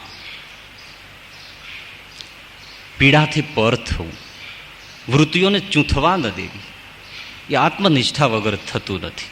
અમારા માટે બહુ સરસ એક કહેવાયું છે કે સાધુ માંદો પડે અને દેહ ભાવ હોય તો કોઈથી જો બરાબર સેવા ન થાય તો દુખીઓ થઈ જાય, ખબર અંતર ન પૂછાય તો દેહ ભાવ છે દુખીઓ થઈ જાય, અને દુખીઓ થાય અને સંતોનો અવગુણ આવે. મારી કોઈ સેવા કરતું નથી, મારો કોઈ દડો લેતું નથી, મારું કોઈ ધ્યાન રાખતું નથી. અવગુણ લે તો મહારાજ કહે અવગુણે કરીને તો બહુ ભૂંડું થાય. આ દેહ ભાવ એનું કેટલું કલ્યાણ બગાડી નાખે. એટલે અંત્યના 21માં બતાવ્યું કે જો આત્મનિષ્ઠા ન હોય તો દેહમાં જ્યારે સુખ દુઃખાદિક આવે ત્યારે વૃત્તિઓ ચૂંથાઈ જાય. પછી જે સુખદાયી હોય એમાં પ્રેમ કરે અને દુઃખદાયી હોય એની સાથે દ્વેષ કરે. આવી એની બુદ્ધિ ભ્રષ્ટ થઈ જાય છે. શ્રીજી મહારાજે કશું સમજાવવામાં વચનામૃતમાં બાકી નથી રાખ્યું. હવે આપણે વિચાર કરીએ કે થોડું માથું દુખે, થોડું પેટમાં દુખે, થોડુંક તાવ આવે તો ઘણા લોકો તો સ્નાનાદિક છોડીને અઘોરીની જેમ પીડ્યા હોય. શું છે? માંદો પડી ગયો છે, બળદિયો જેમ હેઠો પડી ગયો એમ પીડ્યા હોય. બસ બધું છૂટી જાય છે. હકીકત છે. આપણા દિલને પૂછીએ કે થોડી પીડામાં શું થાય છે, તો રોગાદિક કષ્ટ આવે ત્યારે જે પ્રીત કહેવાય છે, પ્રીતનું ઠેકાણું રહેતું નથી. ભજન ભાવની નિયમની માળા આ તે બધું જ છૂટી જાય છે. એટલે જો દેહાભિમાન હશે તો એ પ્રીતિની સિદ્ધિ નહીં થાય. મહારાજ કે અન્વસ્ત્રાદિક ન મળે. સારું, એવા વિષમ દેશકાળ આવે તો ભગવાનમાંથી પણ નિષ્ઠા દગવા માંડે. એ દેહભાવ છે. પણ સાચો દેહભાવથી પર જે ભક્ત હોય ને ભગવાનમાં પ્રીત જોડી હોય તો અન્વસ્ત્રાદિક ન મળે. ગમે તેવા કષ્ટ આવે તો લહેરમાં આનંદથી પ્રભુનું ભજન કરે કે હું તો પ્રભુનો દાસ છું, એને જેમ રાખવો હોય તે મને રાખે. મેં રાજી હું જીસ પે તેરી રજા હૈ. એને એનું દુઃખ નથી. ચલો એ આપણે જવા દઈએ. આપણા માટે તો પ્રભુ એવો દેશકાળ મૂકતો જ નથી. ખાવા પીવાના, પહેરવા ઓઢવાના તો કોઈ સત્સંગમાં પાર નથી. સાવ નગ્ન હાલતમાં રખડતો હોય પણ કાલ સાધુ થાય તો મખમલિયા, ગાદલા, મસૂરા એના ઉપર સુવા બેસવાના, પાથરણા અને મિષ્ટ ભોજન જમવાના મળે. એવો તો સત્સંગનો સ્થૂળ પ્રભાવ પણ છે. પરંતુ આપણે સમજીએ એકાદશીનો ઉપવાસ હોય, પારણું કરવાનું હોય ત્યારે પૂજા કેવી થાય? સાચું કહેજો. અટપારા, પટપારા, હટપારા, મટપારા. મેર જોવે ઘણાય તો માળા કાઢીને કે એટલે છે મો આવતોય નથી. એટલે તું હવે તારું કરીને ઠેકાણું એમાં ઓલો મેર શું કરે? એનાથી આગળ થોડું કે આપણે અતિશય ભૂખ્યા થયા હોય, રોજ 10 વાગે જમવાની ટેવ હોય ને 2 વાગે પણ ભોજનનો પત્તો ન લાગે અને એમાં 3-4 વાગે માંડ ભોજનની ડીશ આવે અને ભોજન સામે આવી ગયું હોય પછી કહેજો બિલકુલ ઈમાનદારીપૂર્વક માનસી પૂજા કેવી થાય? હા, આ આપણા દર્પણ છે કે જ્યારે અન્નાદિકની આવી ખોટ જણાય ત્યારે આત્મનિષ્ઠા નથી, દેહભાવ છે એટલે એની પ્રીતને તોડી નાખે છે. ટકતી જ નથી, થતી જ નથી, એ વાત જ નિરર્થક છે. દેહથી પર થવું જ પડે. અને મેં એ પણ નજરે જોયું છે કે સ્વામીની સાથે હું પણ વિદેશ ગયો જ છું, તો સ્વામી તો અહીંથી સીધા પ્લેનમાં છે, ક્યાંય પણ વોલ્ટ કર્યા વગર અમેરિકાના પ્લેનમાં બેસતા. 30-30 કલાક થઈ જાય છે ઉતારે પહોંચતા પહોંચતા. અને અહીંથી જે ઉતારેથી નીકળી ગયા હોય 1 કલાકો તો જુદી, પણ એમની એટલી 87 વર્ષની ઉંમરે પણ બસ એ પ્રાંગણમાં પગ મૂકે એટલે પછી એક પાણીનું ટીપું પણ પીવાનું નહીં. આજે પણ આપણા સાધુ સંતો કોઈ એવા યાત્રા પ્રવાસોમાં અનાજ કે જળ પણ ગ્રહણ કરતા નથી. સાધુનો ધર્મ છે કે એવી રીતે અંજળ ગ્રહણ ન થાય. આટલા કલાકો થઈ જાય. હું તો એ જ જોયા કરતો કે આની આટલી ઉંમર છે, પાણી પીવાનું પણ નામ નથી. નહીતર એમણે એ બાંધછોડ કરી હોત તો ચાલત. શરીરની શિથિલતા છે ને ઉંમર છે, શાસ્ત્ર પણ એમને છૂટ આપે છે. ના, બસ બેઠા છે. પછી બાજુમાં બસ સીટ ઉપર આરામથી બેઠા હોય, જ્યારે જોઈએ ત્યારે મસ્તીમાં છે. પ્લેનમાંથી ઉતરીએ, બધી કાર્યવાહી થાય, સામાન આવે. અમે બધા જ સંતોનો હું મુખ જોતો હતો, સ્વયં મારું પણ જોતો હતો. અમે બધા જ લંઘાઈ ગયા હતા, વછડકી આવી ગયા હતા કે હવે જલ્દી સામાન આવે, જલ્દી સામાન આવે. અને આ સ્વામીજી આરામથી ખુરશી ઉપર બેઠા હતા. ભલે કે હમણાં આવશે, પેલા ઉપર જોઈ લ્યો, ત્યાં આવ્યો હશે, આમ આવ્યો હશે, લેતા આવો, સામાન લેતા આવો, જલ્દી જઈએ. 12 ભક્તો રાહ જોતા હશે. આટલી ઉંમરે આ આત્મનિષ્ઠાનો ભાવ છે. બહાર મળે છે ભક્તો તો બધા હાર પહેરાવે છે, જયજી મહારાજની જય બોલાવે છે, તોય બેસે છે ત્યાં, બધાને પાછા આશીર્વાદ આપે છે. અમે એમ ઈચ્છીએ છીએ કે હવે જલ્દી ગરવેળા થાય, ત્યારે આરામથી વાતો કરે છે. ઉતારે પહોંચતા 1.5 કલાક થઈ. ઉતારે પહોંચ્યા ત્યાર પછી સ્નાન, તો સૌથી પહેલાં તો અમે એકાદાએ સ્નાન કરવું પડે, કારણ કે સ્વામીની પૂજાની તૈયારી કરવાની હોય. તો અમે બધાએ સ્નાન કરી લીધું, તો હજી એ ભક્તોને વાતો કરે છે. 8-10 ભક્તો બેઠા છે, એને સમજાવે છે. હું તો જોયા કરું. પછી સ્નાન કર્યું, પછી પૂજા કરી. તો પૂજા કરી તો જે ભક્તો આવ્યા એમને ચરણારવિંદના દર્શન કરાવ્યા, પ્રસાદી જે ધરાવી હતી એમને એ પ્રસાદ આપ્યો. પાછા આસન ઉપર બેસી ગયા, પાછો વાતો કરવા માંડ્યા. અમે બધા તો જલ્દી રસોડું સાફ કરીને કંઈક ભાઈ નાખીએ પેટમાં, ભાઈ લાવો લાવો લાવો. થાળ જે કંઈ નાનો સરખો ફળફળાદીનો તૈયાર કરી ઠાકોરજીને ધરાવ્યો. હું ત્યારે સ્વામીની સેવામાં, હવે ગુરુ ન લે ત્યાં સુધી ચેલકા હોય તે કેમ ભોજન પાન ગ્રહણ કરાય, એટલે અમે આમ હાથ જોડીએ. સ્વામી કોણ સામે જુએ? અરે બાપજી અમારા માટે. તો એ તો લેરથી, એટલી જ પ્રફુલ્લિતતાથી. આ મારી સાક્ષીની વાત છે હો. પછી મેં મોહનભાઈ પટેલને કીધું કે તમે સ્વામીજીને કહો, આટલી ઉંમર છે, જળપાન પણ કંઈ લીધું નથી, તમે લોકો ભાવમાં બેસી ગયા છો, પણ એમને જરા કંઈક ફળ ફૂલ કંઈક લે તો શરીરને ટેકો રહીએ. હા, કે એ તો ભૂલાઈ ગયું. પ્રેમીઓ હંમેશા ભૂલી જાય. એટલે તરત જ પછી ભક્તો જ ઊભા થયા. ત્યારે પછી કીધું કે હાલો લ્યો આવું છું. અને આવી નહીં, પણ જે ગ્રહણ કરવાની રીત છે, ભોજન ગ્રહણ કરવા આટલા ભૂખ્યો માણસ બેઠો હોય, થાળી ખાઈ જાય. અમારા અહીંયા બ્રહ્મસત્રમાં ક્યારેક ક્યારેક જ્ઞાન સત્રમાં મોડું થયેલું. એકવાર ને સંત વિદ્યાર્થીઓ પીરસતા હતા ચૂરમાના લાડુ, અને આ ખાખરિયા વાળાને ચૂરમાના લાડુ એટલે પ્રભુ મળ્યો. હવે નિયમ તો જે ભંડારમાંથી કીધો હોય ભાઈ એક એક મૂકવો, એટલે વિદ્યાર્થીઓ પ્રમાણે એક એક મૂકતા હતા. પણ એક વૃદ્ધ બિચારા બહુ ભૂખ્યા ડાહ થઈ ગયા છે, એને કે મૂકીને મૂકીને ક્યાં તારા બાપનું છે. તો વિદ્યાર્થી કે મારા બાપનું નથી, પણ તમારા બાપનું ક્યાં છે પ્રભુ? આવી વાત છે. ભૂખ છે, દેહભાવ છે. એટલે મહારાજે ફરી ત્રીજું કહ્યું કે જો કઠણ વર્તમાન છે એની આજ્ઞા થાય. એ વખતે મહારાજ જુદા જુદા વર્તમાન બદલાવતા. ભલા વૈરાગીઓ ભાગી ગયા. કેમ ઊભું રહેવાય? જાઓ લોટ પીને રેજો, લો કોથળા પહેરજો, લો કાચું જે કઈ મળે એને જળમાં બોળી ગોળા વાળીને ખાઈ જાય. આત્મનિષ્ઠા વગર ટકાતું નહીં. આકડા થઈ જતા મહારાજ કે. જે આત્મનિષ્ઠાવાળા હતા, પ્રભુ નિષ્ઠાવાળા હતા, એ તો ઉલટાના હાથ જોડતા કે મહારાજ તમે આજ્ઞા કરો, જે બતાવો તે અમે કરશું. એટલે ટાળ, તડકો, ભૂખ, તરસ, માન, અપમાન, સુખ અને દુઃખ આ બધી નદીઓ છે. એને આત્મનિષ્ઠા સિવાય કોઈ તરી શકતું નથી. બસ અપમાન થાય સત્સંગમાં, લ્યો સન્માન મળતું રહે તો મહારાજ કહે તો ચોમાસું શિયાળો છે, મીણે પાયેલ દોરો છે પણ કડકરી, અંત્યનું 21મું, એનો કોઈ વાંધો નથી. પરંતુ જ્યારે ઉનાળો આવે એટલે કે અપમાન થાય, દુઃખનો યોગ થાય, તો તરત ઉનાળો છે એ, એટલે મીણે પાયેલ દોરો તરત ઢીલો પડી જાય. એમ પેલાને જ્યારે સન્માન મળતું હોય, બધું સુખ હોય, બધું સરખું હોય, દેહાદિકમાં સરખી વ્યવસ્થા હોય, રોગાદિકની પીડા ન હોય, તો એના ધર્મ જ્ઞાન વૈરાગ્ય તો સુધા આંકડા દેખાય. પણ પછી આ બધું ડગે ત્યારે એ બધું શિથિલ થઈ જાય. એટલા માટે આત્મનિષ્ઠા નહીં હોય તો પેલી જે પ્રીત છે એની સિદ્ધિ થશે નહીં. હવે ત્રીજી વાત મૂકે છે કે પ્રીતિ પણ છે, આત્મનિષ્ઠા પણ છે, પણ વૈરાગ્ય નથી, તો એ પ્રીતિની આત્મનિષ્ઠાની સિદ્ધિ થતી નથી. એક પછી એક.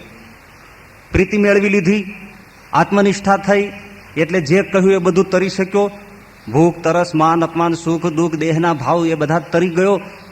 પરંતુ વૈરાગ્ય નથી તો એ આત્મનિષ્ઠાની પણ સિદ્ધિ નહીં ટકે અને પ્રીતની સિદ્ધિ પણ નહીં ટકે. સિદ્ધિ જ નહીં થાય એવું શું છે વૈરાગ્યમાં? આત્મનિષ્ઠા આવે તો બધું પૂરું ન થાય? ના, આત્મનિષ્ઠા અને વૈરાગ્યમાં બહુ મોટો ભેદ છે.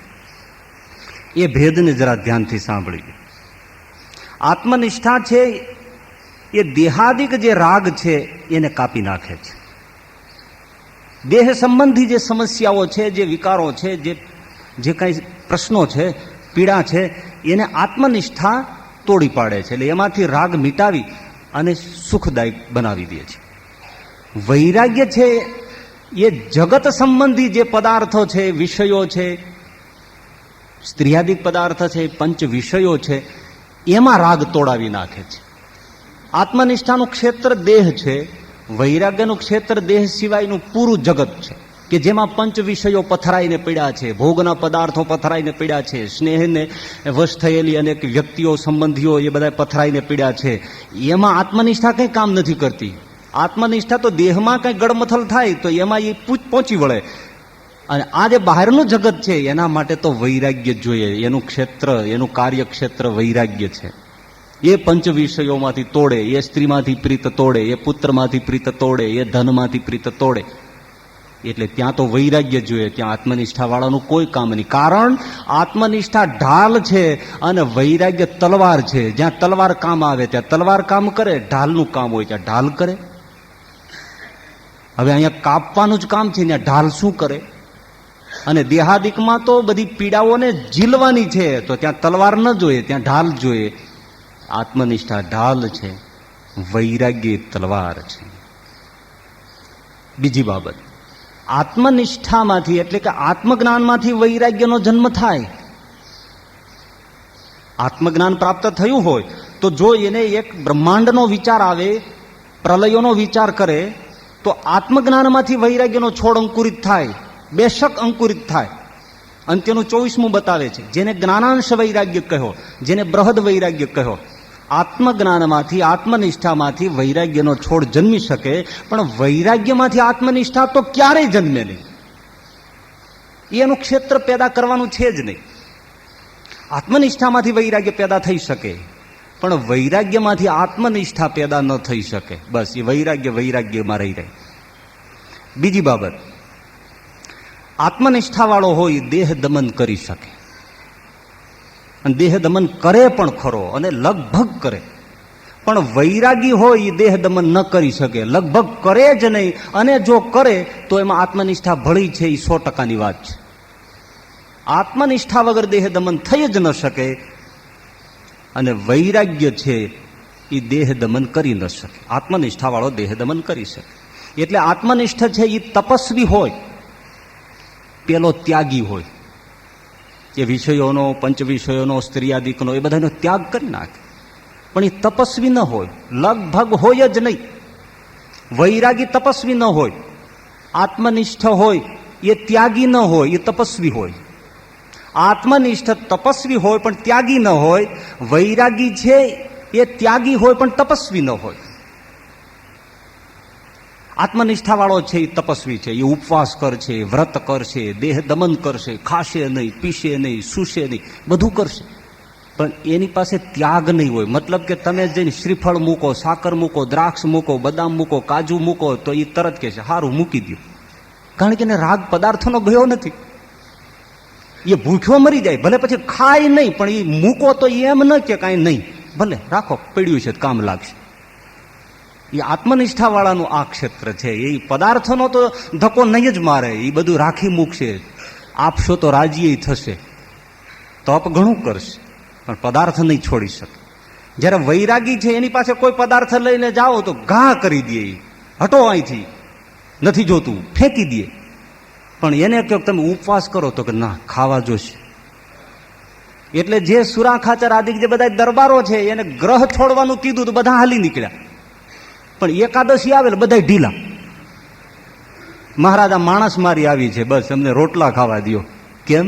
એ વૈરાગ જરૂર છે, એને સ્ત્રીયાદિક પદાર્થમાંથી બધું કપાઈ ગયું છે, પણ આત્મનિષ્ઠાનો ભાવ ન હોય એટલે એકાદશી વ્રત તપ એ ન થઈ શકે. આ સત્ય છે. એટલે જે જેનું ક્ષેત્ર. તો પ્રીતિ છે, આત્મનિષ્ઠા છે, પણ વૈરાગ્ય નથી. તો વૈરાગ્યથી જે કામ થાય છે, પંચ વિષયોને કાપવાનું, સ્ત્રીઓમાંથી રાગ તોડવાનું, પુત્ર પરિવારમાંથી રાગ તોડવાનું, ધનાદિકમાંથી રાગ તોડવાનું, એ વૈરાગ્ય વગર થઈ ન શકે. અને ન રાગ ટળે એટલે શું થાય? પ્રીત અને આત્મનિષ્ઠા ભલે હોય, પણ આ બધાનો યોગ થાય. એટલે મહારાજે એમ કહ્યું અંત્યના પહેલા વચનામૃતમાં કે જ્યારે એને પદાર્થોનો યોગ થાય છે ત્યારે મનગમતા પદાર્થમાં એને પ્રીત થાય છે. કેવી? વૈરાગ્ય નથી એટલે જેવી ભગવાનમાં પ્રીતિ છે એવી પંચ વિષયોમાં પ્રીતિ કરે છે. અને પછી તો એવું થાય છે, બુદ્ધિ એવી ભ્રષ્ટ થઈ જાય છે કે અખંડ વિષયોનું જો ધ્યાન થાય છે, ભગવાનની તો સુરતા જ રહેતી નથી. જો વૈરાગ્ય કરીને ખોટાડી, પ્રીત ઘણી હતી. દ્વારિકામાં ભગવાન શ્રી કૃષ્ણની 16,100 8 પટરાણીઓની વાત નથી, તેમ વ્રજાંગના ગોપીઓની વાત નથી. ઘણા સાધુઓ વ્રજાંગનાની ગોપીઓ આમાં નાખી દે છે, સમજ્યા વગરના એ કહે છે. સ્પષ્ટ લખ્યું છે. તો એ વ્રજાંગના નથી, પણ 16,100 જે સ્ત્રીઓ છે એને ભગવાનમાં પ્રીત છે. પરંતુ સાંબનું જો રૂપ અધિક જોયું તો ભગવાનમાંથી પ્રીત ઓછી થઈ ગઈ ને સાંબમાં એને મોહ થયો. એ શેનાથી થયો? વૈરાગ્ય નહોતો. મહારાજે કહ્યું અરે નિર્વિકલ્પ સમાધિ થાય કૃપાથી કે ગમે તેથી, પણ વૈરાગ્ય ન હોય તો નિર્વિકલ્પ સમાધિમાં રહે. અંત્યનું પહેલું ત્યાં સુધી એને સુખ શાંતિ રહે. પણ વૈરાગ્ય નથી એટલે નિર્વિકલ્પ સમાધિમાંથી બહાર આવે તો આ નારાયણદાસની પેઠે ચાળા ચૂથવા માંડે. આ વૈરાગ્યથી જબરું કામ થાય છે. એ કામ વૈરાગ્ય ન હોય તો ન થાય. શિવ બ્રહ્મા જેવા છે, પ્રથમનું 34મું. શિવ બ્રહ્મા જેવા છે. એ આત્મસત્તા રૂપે ભલે વર્તે પણ ભગવાનના સ્વરૂપથી નોખા પડે. અને જો માયિક પદાર્થમાં વૈરાગ્યને ન રાખે તો મહારાજ કે માયાના પ્રવાહમાં તણાઈ જાય તો બીજાની શું વાત કરવી. એટલે વૈરાગ્યનું જ્યારે લક્ષણ બતાવે છે ત્યારે લોયાના પહેલા વચનામૃતમાં એ જ બતાવે છે કે એકાંતમાં સ્ત્રીયાદિકનો પદાર્થનો યોગ થાય તો જે ડગે નહીં એ ઉત્તમ વૈરાગી છે. આ પદાર્થોમાં જેને ડગમગાટ નથી થતો એ ઉત્તમ વૈરાગી છે. એવા તો આ નિષ્કુળાનંદ સ્વામી છે, એવા તો આ મયારામ ભટ્ટ છે. એકાંતમાં સ્ત્રીયાદિક ધનાદિક પદાર્થોનો યોગ થાય તો એમાં કોઈ ફરક પડતો નથી. ગોવિંદાનંદ સ્વામી જતા હતા ને, તો રાજાની બાંદડી કિંમતી ઘરેણાઓ લઈને મળી. ગોવિંદાનંદ સ્વામીને ભેળી થઈ ગઈ. ગોવિંદાનંદ સ્વામીની જુવાન ઉંમર, થોડું રૂપ લાવણ્ય, બાંદડી મોહિત પામી દાસી, અને ગોવિંદાનંદ સ્વામીના પગમાં પોટલી મૂકી કે આમાં દ્રવ્યનો કોઈ પાર નથી, આ દ્રવ્ય પણ તમારું, હું પણ તમારી. હવે આવા પ્રસંગો ઉપસ્થિત થાય ત્યારે પોઝિશન શું થાય? ગોવિંદાનંદ સ્વામી કે આ તો માયા રસ્તામાં મળી, જો વૈરાગી છે. એટલે એમણે કીધું આમાં કંઈ બીજું કરીશ ને તો બૂમાબૂમ કરશે અને ઉલટાનું હું ફજત થઈશ કે આમે કંઈક અટકચાળું કર્યું ને એમાં ભાગ્યા. એટલે બુદ્ધિ વાપરી. એમણે કીધું કે લ્યો સારું, આ ઝાડવા નીચે બેસો, આ મારું ધોતિયું, હું બહિર્ભૂમિ એટલે જાજરૂ જઈ આવું અને પછી આપણે આગળ ચાલીએ. એ વસ્ત્ર મૂક્યું અને ગયા. તેદીની ઘડીને આજનો નીકળી ગયા. આ વૈરાગ છે. વૈરાગ્ય સિવાય આ કાર્ય નથી થઈ શકતું. એટલે વૈરાગ્યની પરમ આવશ્યકતા છે. ભલે પ્રીત હોય, ભલે આત્મનિષ્ઠા હોય. અરે એનાથી પણ એક અતિશય બહુ જ પેલી મીઠી વાત મહારાજે અંત્યના 28માં કરી છે કે જો વૈરાગ્ય ન હોય ને ભક્તિ કરતો હોય તો એમાં શું થાય છે? આહાહા, બહુ સરસ મજાની વાત કે એ ભક્તને એમ થાય છે કે ભગવાનની ભક્તિ કરીએ તો ગોલોક વૈકુંઠમાં જે સ્ત્રી, ખાન પાન, ભોગ આદિની પ્રાપ્તિ થાય છે એ કરવા જેવી છે. ગોલોક વૈકુંઠમાં સ્ત્રીને માટે પહોંચો, ભક્તિ કરવા માટે. ભક્તિ કરીએ તો આ સ્ત્રીયાદિ, ખાનપાન આદિ, ભોગ આદિ એ બધું આપણને પ્રાપ્ત થાય એવી ઈચ્છાથી ભક્તિમાં જોડાય. પણ પછી તો શું થાય કે ઉલટાની કુબુદ્ધિ થઈ જાય. કારણ કે મૂળગી આસક્તિ છે, એ આસક્તિએ કરીને એની બુદ્ધિ ભ્રષ્ટ થઈ જાય, કુબુદ્ધિ થઈ જાય. એટલે એમ થાય કે સ્ત્રીયા દુઃખનું સુખ છે, ભલે આ બધા ખોટું કરે પણ એમ નથી, સાચું છે. સ્ત્રીયા દુઃખનું સુખ જો સાચું ન હોય તો ભગવાન ત્યાં રાધા લક્ષ્મીની સાથે શું કામ રમણ કરે? ત્યાં એમની શું જરૂર છે? માટે એ સુખ પણ સાચું છે, એટલા માટે ભગવાન એની સાથે વિહાર કરે છે. તો હું ઈચ્છું એમાં ખોટું શું છે? આવો એ કુબુદ્ધિવાળો થઈ જાય છે. પણ એ એમ નથી સમજતો કે ભગવાન તો આત્મારામ છે ને પૂર્ણ કામ છે, એવું એ નથી સમજતો. એટલે મહારાજે કહ્યું કે ભક્તિ કરવી એ તો જ્ઞાન વૈરાગ્ય યુક્ત જ કરવી. એટલે પંચ વિષયોમાં, સ્ત્રીયાદિકમાં રાગ તોડવા માટે શેની જરૂર પડે? વૈરાગ્યની જરૂર પડે. જો વૈરાગ્ય ન હોય તો પંચ વિષયનો યોગ થતા એ ખેંચાય. એ ખેંચાય એટલે આત્મનિષ્ઠા એની હારવાર ખેંચાય, ઓગળે. આત્મનિષ્ઠા ખેંચાય એટલે જે થોડી પ્રીતનો ઝુમખો છે એ ખેંચાય અને બધું ઢોલે વાગતું બધું હેઠું પડે. એટલે પ્રીતિ ને આત્મનિષ્ઠાની સિદ્ધિ વૈરાગ્ય વગર થતી નથી. આટલા પોઈન્ટ થયા. તો હવે આગળ આવે છે વાત. મહારાજ એમ બતાવે છે, માનો પ્રીતિ છે, આત્મનિષ્ઠા છે અને વૈરાગ્ય છે, ત્રણેય છે. પણ એક જો સ્વધર્મ નથી તો પ્રીતિની પણ સિદ્ધિ થતી નથી, આત્મનિષ્ઠાની પણ સિદ્ધિ થતી નથી અને વૈરાગ્યની પણ સિદ્ધિ થતી નથી, ટકતી નથી. સ્વધર્મ પાયો છે. આ જે બેઝ કહેવાય ને, એ પાયો છે, પૂર્ણી છે. એના ઉપર આખું બિલ્ડિંગ ઊભું છે, એના ઉપર ભવન ઊભું છે. એટલે સ્વધર્મ કોઈ નાની સૂની વાત નથી. જો સ્વધર્મ નહીં હોય તો ત્રણેય ટકશે નહીં ટકાય. પોતપોતાનો ધર્મ, ગૃહસ્થનો, ત્યાગીઓનો ધર્મ છે. અહિંસા, બ્રહ્મચર્ય, સ્ત્રીઓની મર્યાદાનો, આહાર વિહારનો, ખાનપાનનો, ઇન્દ્રિયોને મોકળી મૂકવાની, કાબૂમાં કરવાની, એટલે કે દમનનો, સંયમનો, નિયમનો જે કંઈ આચાર છે એ સ્વધર્મ છે. સ્વધર્મે નિધનમ શ્રેય. પોતપોતાના ધર્મમાં જ કલ્યાણ છે. આજે તો બહુ કહેવાય છે ને, ધર્મની કંઈ વાત નહીં, આશ્રય કરીને આમ થાય ને ફલાણું થાય, એવી ઘણી વાતો તમે મોટા ફંક્શનોમાં સાંભળો છો. પણ આપણો બાપ એ હા નથી પાડતો. તમે એ સભાઓમાં હા પાડો છો, એ અમને ખબર છે. સ્વધર્મ જો નથી તો સિદ્ધિ નહીં થાય. શું થાય? નારદજીને જુઓ ને શું દશા થઈ. નારદજીએ શિલનિધિ મહારાજની યુવાન કન્યાનો સ્વયંવરનું ટાણું હતું. એ વખતે રાજ દરબારમાં જઈ એનો હાથમાં હાથ લઈ અને હાથ જોયો, સ્પર્શ કર્યો, જે નિયમ મર્યાદાથી વિરુદ્ધ છે.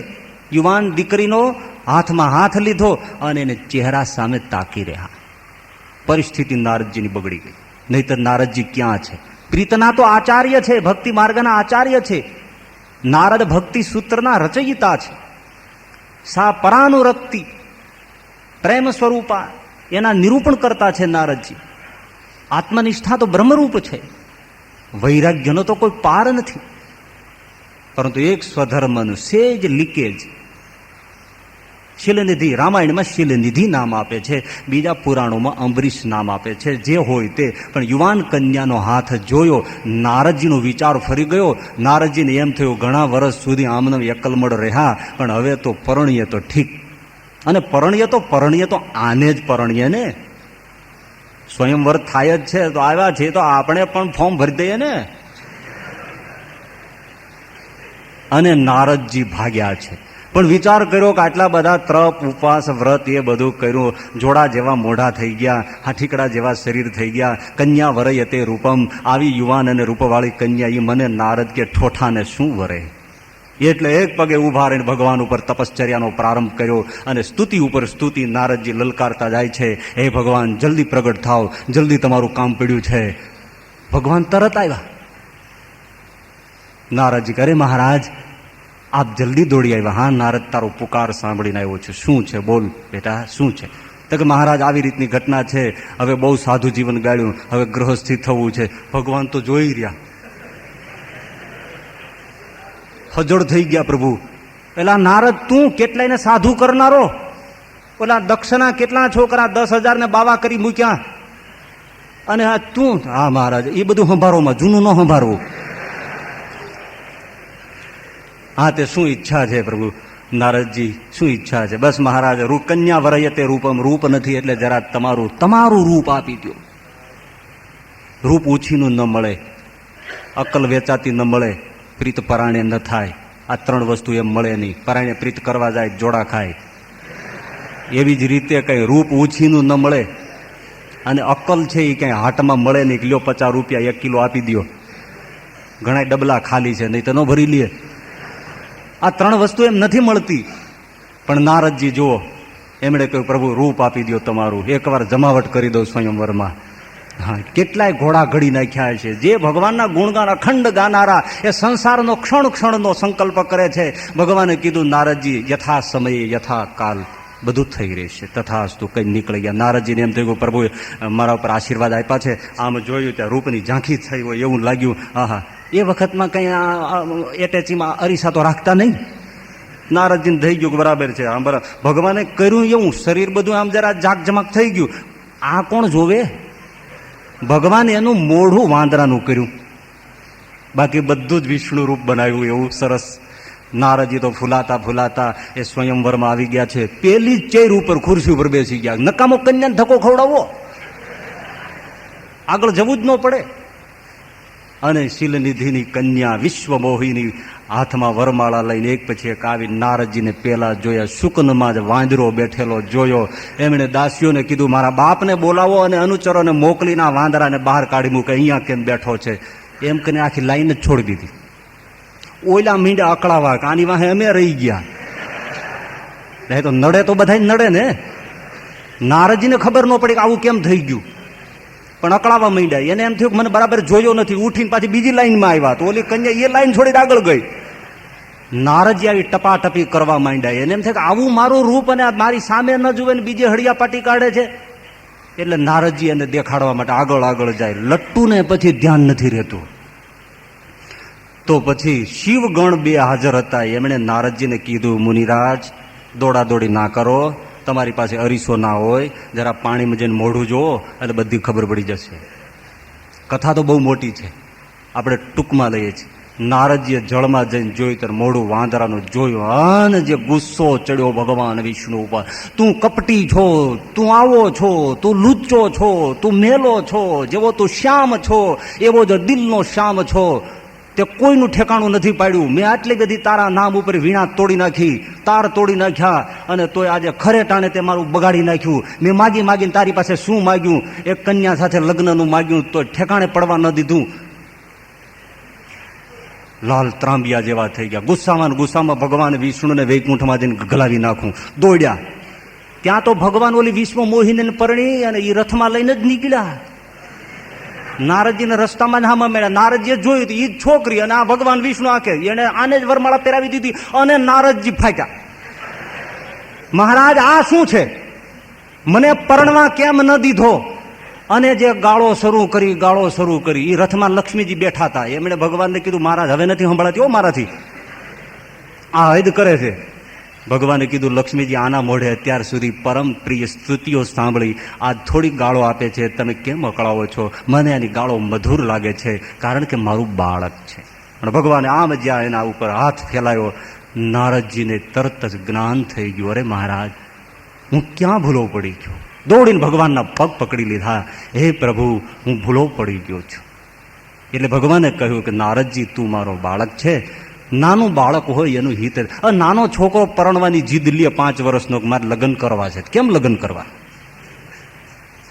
એટલે મેં તારી જતન કરી છે. નારદજી જાઓ પ્રભુનું સંકીર્તન કરો.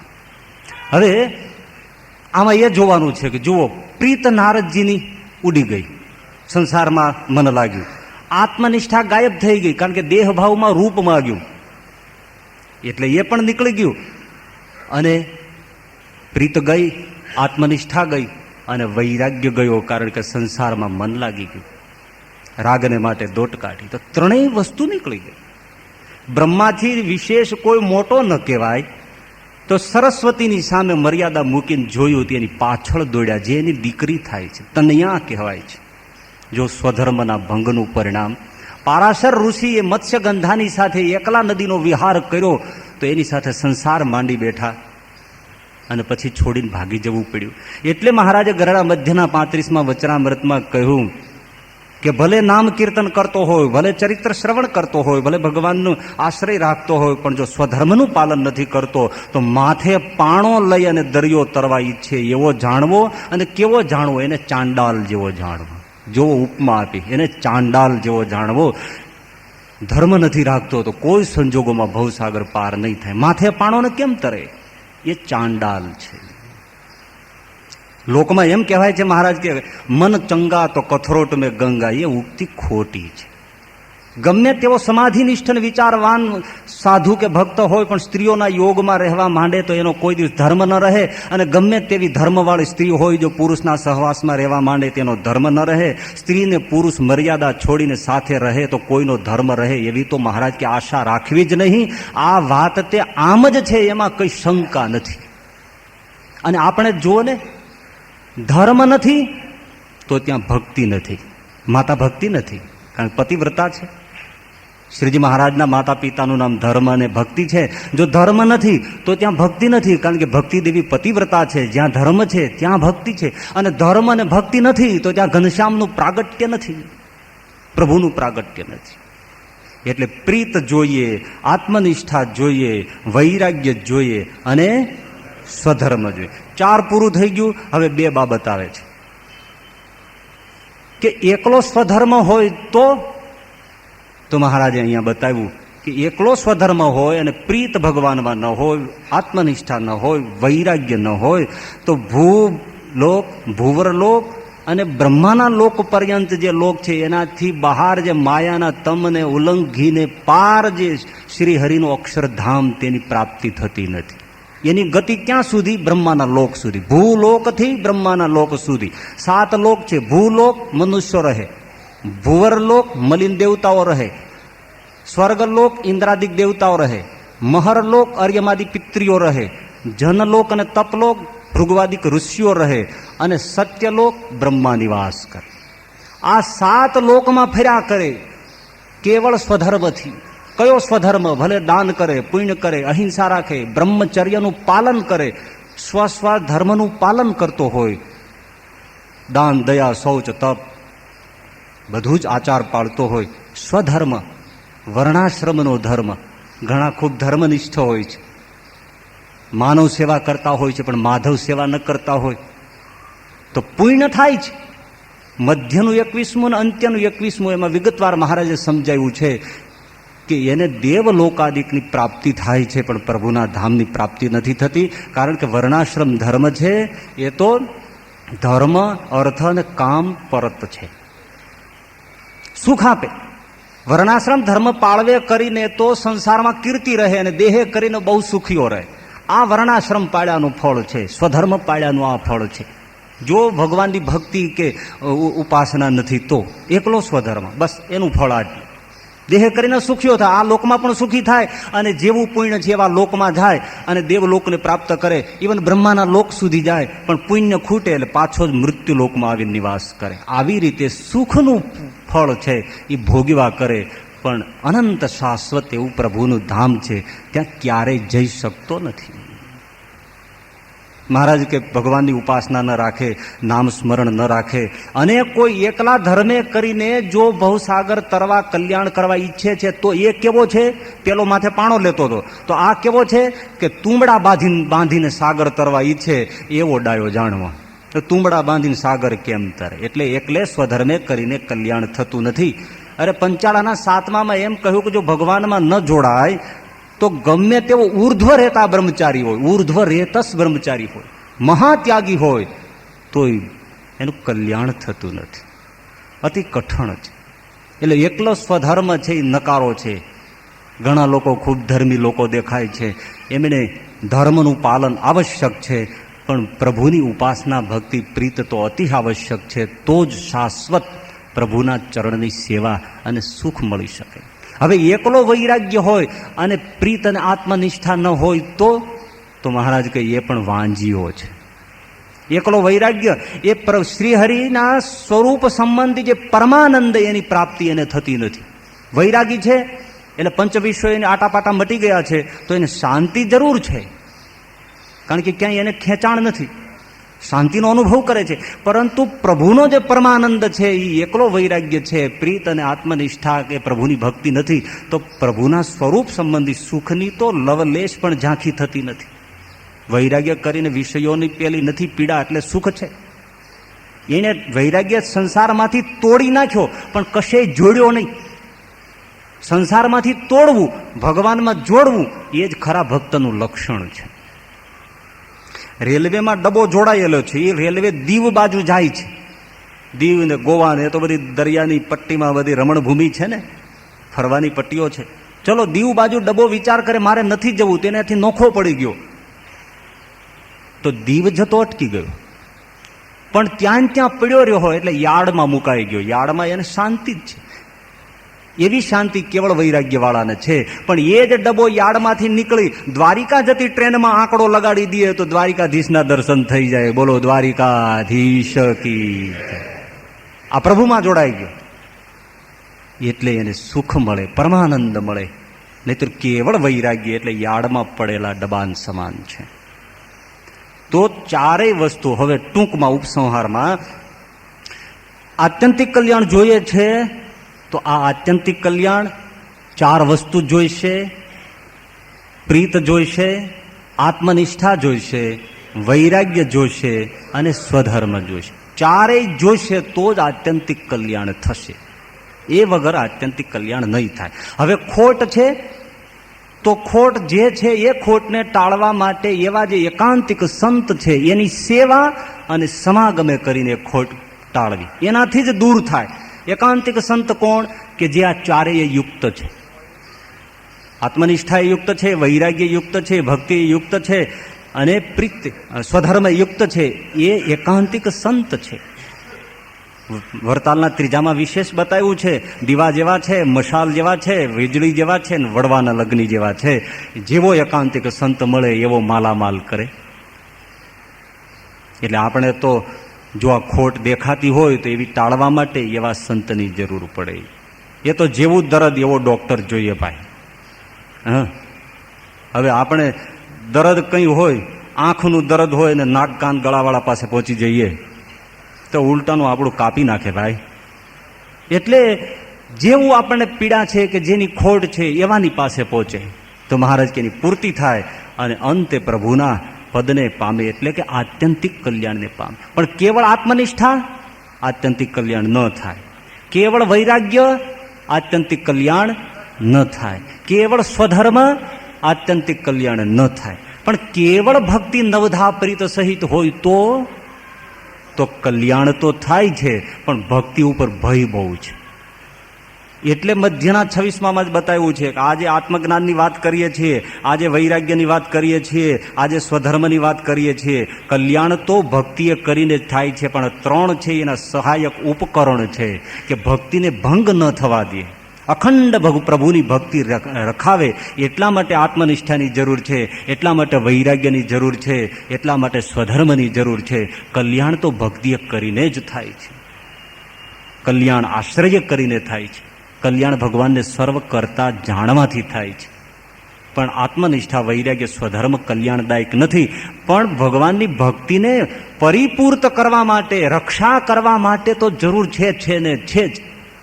જેવી રીતે ભક્તિ સીતા પંચવટીમાં છે, મારીચ મૃગ બનીને આવ્યો, રામ ગયા એટલે જ્ઞાન રૂપ ગયા, પાછળ લક્ષ્મણજી ગયા વૈરાગ્ય રૂપ ગયા. જ્ઞાન ગયું મૃગની પાછળ, વૈરાગ્ય ગયું લક્ષ્મણ રૂપ પાછળ. મર્યાદા દોરીને લક્ષ્મણજી ગયા હતા. એ સ્વધર્મની મર્યાદા છે, એ સીતાએ તોડી. પરિણામે જ સીતા એનું અપહરણ કરીને રાવણ લઈ ગયો અને મહાદુઃખને પ્રાપ્ત થયા. એટલે સીતા એટલે ભક્તિ, એ ભક્તિને અખંડિત રાખવા માટે જ્ઞાનની જરૂર છે, વૈરાગ્યની જરૂર છે અને સ્વધર્મની જે મર્યાદા છે એની જરૂર છે. તો જ પંચવટીમાં સીતા સુરક્ષિત રહે. એ પંચવટી કઈ છે? આ 5 ભૂતનું શરીર એ આપણી પંચવટી છે. એમાં ભક્તિરૂપી સીતા બેઠી છે. એમાં જ્ઞાન જોઈએ, એમાં વૈરાગ્ય જોઈએ અને એમાં સ્વધર્મની મર્યાદા જોઈએ. ઉપકરણ છે, સહાયક છે. સીતાનું સતત રક્ષણ કરે છે, ભક્તિનું સતત રક્ષણ કરે. એકલી ભક્તિ હોય અને એમાં જો હવે મહારાજે સારંગપુરના 11માં બતાવ્યું કે જો ભક્તિ હોય પણ વાસના હોય, આમાં ક્યાંય ગડબડ છે અને વાસના રહી તો બીજા ભગવાનના ધામને પામે પણ પરમાત્મા પુરુષોત્તમનું જે અક્ષર પદ છે એને તો ન જ પામે. એટલે આત્યંતિક કલ્યાણ પ્રાપ્ત કરવા માટે, ભક્તિને અખંડ રાખવા માટે આ 4 વસ્તુ સહિતની જે ભક્તિ છે એ પ્રાપ્ત હોય તો જ આત્યંતિક કલ્યાણ થાય છે. અધૂરું હોય એમાં તો એવા સંતને મળે તો પરિપૂર્તિ થાય. અને અંતે દેહનો ત્યાગ કરી એ જે ચિદઘન તેજ છે, એમાં જે પુરુષોત્તમ સદા સાકાર છે એની સેવામાં જઈને પહોંચે છે અને એ જ આત્યંતિક કલ્યાણ છે. સહજાનંદ સ્વામી મહારાજની